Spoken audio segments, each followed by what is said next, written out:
je pense que des fois, il vaut mieux être que parler. Je pense que la meilleure explication, c'est de ne pas expliquer. Je m'explique. Lorsque nous avons eu nos 2 petites, elles sont nées à 27 semaines. Elles ont été transférées ma femme a été transférée de Mulhouse à Strasbourg par hélicoptère et elle a accouché prématurément. Donc c'était des enfants qui avaient 980 grammes, 940 grammes et leur existence tenait à un fil. Et pendant les 3 premiers mois, c'était, je me rappelle, le premier biberon, la première injection de lait maternel a été 2 millilitres. Et je suis allé plusieurs fois là-bas à Strasbourg, dans les box, les couveuses, etc. Ma femme était là à plein temps.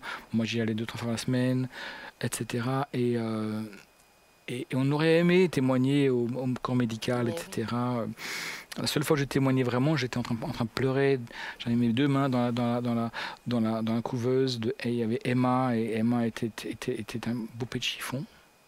Elle était grise. On levait le doigt, les mains, le bras, ça tombait. Enfin, c'était... Et on savait que c'était grave. Et j'avais peur. Parce qu'on savait aussi que plus jamais on ne serait parents. Pour des raisons de santé. Autant elle que moi. Et je me rappelle, j'ai pleuré. J'ai pleuré à chaudes larmes. Et l'infirmière arrive, je suis encore tout ému, excusez-moi. Et elle me dit, monsieur, si vous voulez, nous avons un aumônier à l'étage, si vous souhaitez lui parler. Alors, j'ai pas souri, j'ai juste dit, mais je suis pasteur. Oh pardon, elle est repartie. C'est la seule fois où j'ai pu annoncer des couleurs. Voilà, ça s'est pas bien passé. Finalement, elles sont sorties. Finalement, maintenant, elles ont 16 ans. Elles sont des grandes filles. Elles ont une jeune femme, presque. Et j'avais un jeune de l'église qui était étudiant en médecine et qui avait été, pendant les 5-6 dernières semaines où on était sur place, il avait été en stage dans la partie néonatale de l'hôpital. Et puis, je lui ai dit, tu sais, Nicolas, j'ai qu'un regret, je n'ai pas pu témoigner à ces gens-là. Il me dit, mais tu n'as pas de regret à avoir, tu as témoigné. Je dis, ah non, non, j'ai jamais parlé. Il me dit, non, non, vous n'avez rien dit. Mais votre attitude a tellement parlé. Je dis, il faut que tu m'expliques. Il me dit, c'est simple. J'ai fait un stage assez long, de 6-8 mois, je ne sais plus, sur place. Et j'entendais dire mes collègues, médecins, réanimateurs, etc., si tous les parents étaient comme les parents de Emma et de Zoé, on aurait beaucoup moins de mortalité. Wow. Si tous les parents avaient la paix qu'avaient les parents de Emma et de Zoé, ce serait un rêve ici. Incroyable. Et c'est lui qui alors a pu dire à ses pères, mais ses parents, ce sont des chrétiens, ce sont des croyants, lui il est pasteur. Donc je pense que des fois, il vaut mieux être que parler. Les gens ne sont pas idiots. Nos voisins ne sont pas naïfs. On est observés. Nos collègues nous voient.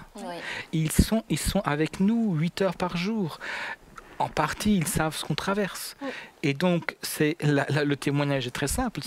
Mais comment lui ou elle qui est chrétienne réagit quand un enfant tourne mal?